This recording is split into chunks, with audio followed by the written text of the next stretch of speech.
Mirror Mirror is a conference that's really dedicated to debating and discussing the issues of representations of age and ageing.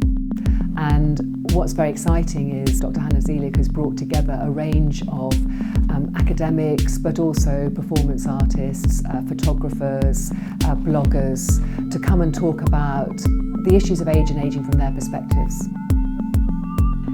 LCF is an unusual place to think about ageing. You don't often associate fashion with age or ageing, but it turns out to be an entirely appropriate place. And that's because we're living in an ageing society, and as a result, society is changing profoundly, and the cultural stories that we have about ageing are also changing. And so to look at ageing through the lenses of fashion or indeed art, as we're doing at LCF, is very important. I think it's really interesting because we've tended to think of later years in terms of frailty or social welfare themes, and they're important ones. But I'm interested in the way culture constitutes age, or gives us scripts, as it were, whereby we can enact our own ageing, and whether or not those scripts are changing, particularly in relation to areas like clothing and dress that are about presenting the body. Well, years ago, people started stopping me in the street and saying you've got, a certain style, and at the same time, I was interested in the ageism that was happening in the media. So putting those two things together, I started trying to become a model. And the process of the film that we eventually made with Sue Bourne, who directed it, Fabulous Fashionistas, was about that journey. One lady said to me, and I told Sue Bourne this, that she's changed the nation.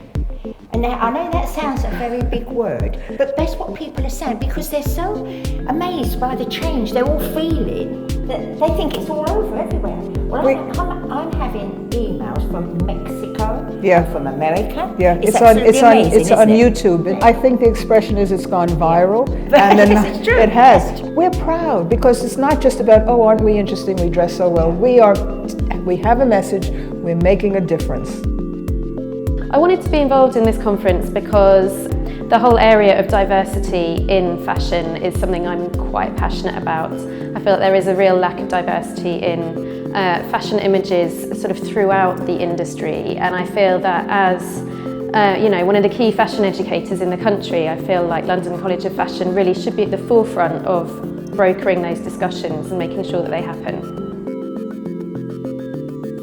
I've presented work on later life style, and later life style in relation to popular music, and I've used a case study of Petula Clark, who is still singing and performing in her 80th decade. And what I was trying to do was to give a consideration that was theoretical. The area of popular music studies, then, of course, it's like fashion, it's dominated by ideas of youth market, youth tastes, youth importance. I think that people need to see old people everywhere.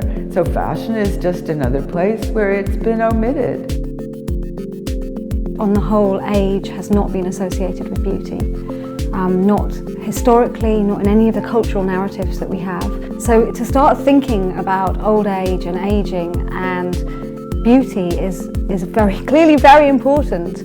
We started the Better Lives initiative to find a way of connecting and hooking the London College of Fashion to the external world. Fashion and education are both transforming forces, and everybody can sign up to the idea that both of those can be used to change our lives for the better.